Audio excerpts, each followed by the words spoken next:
नमस्कार, माझे नाव प्रणाली अकमार आहे। माझ्या शाळेचे नाव जिल्हा परिषद माध्यमिक शाळा पानकनेरगाव।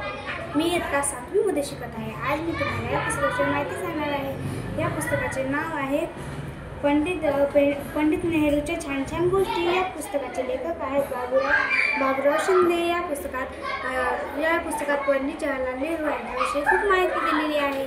चला तर ती माहिती आज आपण जाणून घेऊयात। एके दिवशी बाबुराव शिंदे यांनी या पुस्तकात असं लिहिलेलं आहे की एके दिवशी पंडित जवाहरलाल नेहरू यांचा परिवार खूप मोठा होता। त्या कुटुंबात सर्वात मोठा माणूस म्हणजे राजकौर तो खूप मोठा माणूस होता। त्या घराण्यातील तोच सर्वात मोठा आणि तो सर्वात शहाणा होता। त्याला काहीही सांगितलं तरी तो त्याचे उलटे काम करायचा। तो खूपच पागल सारखा करायचा। पण एके दिवशी त्यांच्या घरात दिव्य ज्योती चमकली आणि पंडित जवाहरलाल नेहरू यांचा जन्म झाला। त्यांचे नाव पंडित ठेवण्यात आले। ते बाळ खूप गोंडस व गुबगुबू होते। त्याला सर्वजण बाळच म्हणायचे आणि तो बाळ त्यांच्या घराण्यात सर्वात लाडका होता। खूप नवस झाल्यानंतर तो बाळ झाला होता आणि त्यांच्याजवळ पैसे पण खूप होते। म्हणून त्यांनी हा पुत्र जन्माला केला। नंतर पंडितचं नाव नेहरूंचं नाव पंडित ठेवण्यात आले। त्यांच्या आईचं नाव स्वरूपिणी व त्यांच्या वडिलांचे नाव पण खूपच छान होते। असे खूप दिवस झाले। त्यांचा जन्म खूप छोट्याशा गावात खूप छान झाला। त्यांचे जन्मदिनांक 14 व इसवी सन 1889 साली त्यांचा जन्म झाला। त्यांच्या घरातील ते खूप लाडके होते आणि ते लाडके असल्यामुळे त्यांना जे पाहिजे ते जे हवे ते देण्यात येत होते। एके दिवशी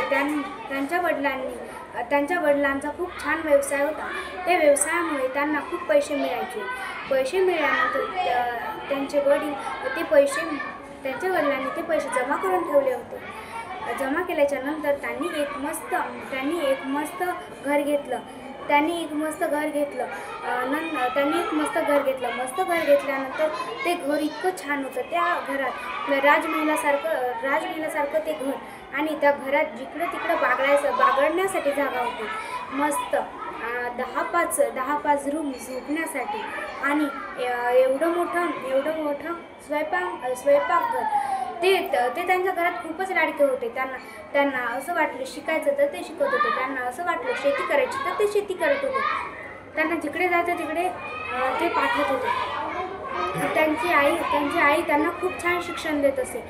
ती सांगत असे, तुला मोठं होऊन काय बनायचं तर ते म्हणायचं, मी आणखी ठरवलं नाही, मी ठरवल्यानंतर मी तुला नक्कीच सांगतो आई। तेव्हा त्याची आई म्हणायची, बाळा आधीच ठरवून ठेव, नाहीतर काय होईल देव जाणे।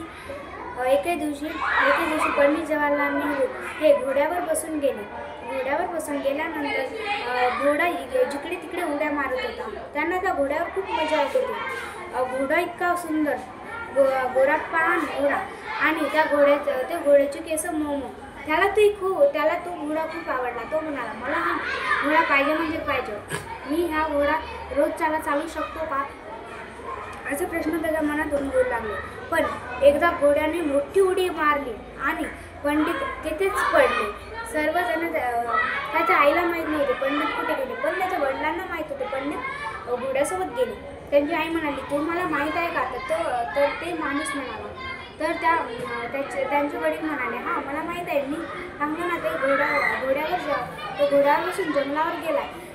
तेव्हा त्याची आई म्हणाली, बरं आता आपण त्याला बघायसाठी जाऊयात। हां खूप वेळ झाला। मग ते दोघं बघण्यासाठी गेले। पण त्यांना घोडा दिसला, पण पंडित जवाहरलाल नेहरू हे दिसलेच नाही। त्यांना खूप ते खूप आश्चर्यचकित झाले.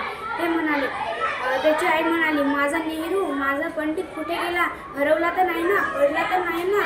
माझ्या नेहरूला काही झालं तर नाही ना? असे प्रश्न तिच्या मनात खूप उमगू लागले. पण त्याचे वडील म्हणाले, शांत बस, असं काही होत नाही. नंतर पंडित ज्या रस्त्याने घोडा येत होता त्याच रस्त्याने त्याचे आई वडील जात होते. पंडितच्या पायाचे सर्व ठसे तिथे उमटले होते आणि घोड्याच्या पण. नंतर त्यांना वाटेत येताना पंडित सापडला. त्याच्या आईने त्याला मिठी मारली. त्याची आई म्हणाली, कुठे गेला होतास बाळा तू? मी तर तुझी खूप वाट बघत होती. त्यांना असं वाटत पण पंडित जसं काय एखादी लढाई जिंकून आले. त्यांना इतका आनंद झाला होता की तो आनंद त्यांच्या गगनात पण मावेना. त्यांना ते खूप आश्चर्यचकित झाले. पंडित म्हणाला, चल आता घरी, मला भूक लागली. ते घरी गेले. धन्यवाद.